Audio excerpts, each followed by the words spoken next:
Hi, today we're looking at the National Geographic Kids World Atlases. We ended up with both the beginners and the student. I think we bought the student one first, and I think the level and vocabulary was a bit higher than we expected, so we ended up with the beginners. Both obviously useful in their own time. So I'll just show you quickly. I will show you more in this book later, but I just want to quickly scan the size of the lettering in here so you can actually see that, and then obviously go through the beginners one in more detail. So get the maps at the front, the contents, information about maps and how to use them.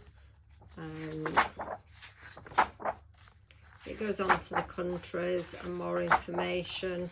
Obviously the text is a lot less of it, bigger, and less difficult vocabulary, I guess, in this. Show you a couple so you can see.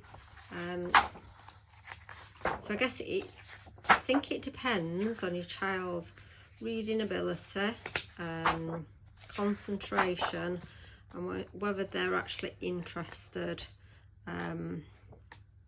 in this type of content or not. So in the back of the book, in this one, actually, once we bought it, it actually says the beginner's atlas is for 7 to 10 years and the student atlas is for 15 to 18, and that's probably why we struggled with the student atlas. We bought it a number of years ago. Our child's 11 at the minute, and he probably sits between both of them, which is right based on these age groups. So I'll show that in more detail so you can actually see those age groups. So that would have been really useful to know before I bought them. So the student atlas is similar content of tables. This covers about space. It just goes into more information, time zones. The text is obviously a lot smaller.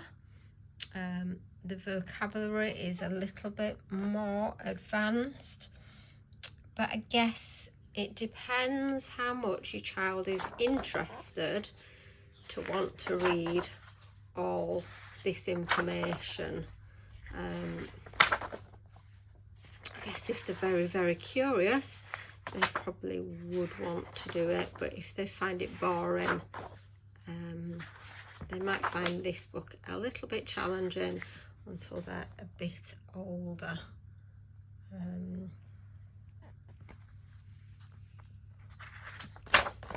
So that really, I just wanted to share obviously the different books and the different levels.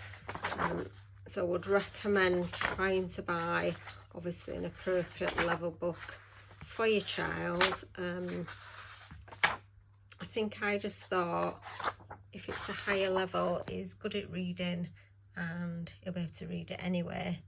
But I guess it's not like an interesting, funny storybook. It's whether they've got the will to want to read it as well. So I'll quickly go through some of the pictures in the back, which are really, really obviously useful to have. This has got a lot more informative information compared to the other book. The other book obviously is a lot more basic. I think this book could be quite relevant for an adult as well. Lots of maps.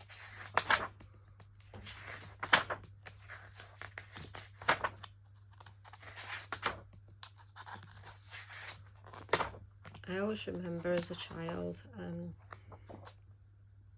being fascinated by these types of books, and what I used to love as a child, which sounds really, really geeky, was the flags. and then learning the information and playing games to recognise the flags. It's a bit sad really. There's lots of flags and statistics in this book.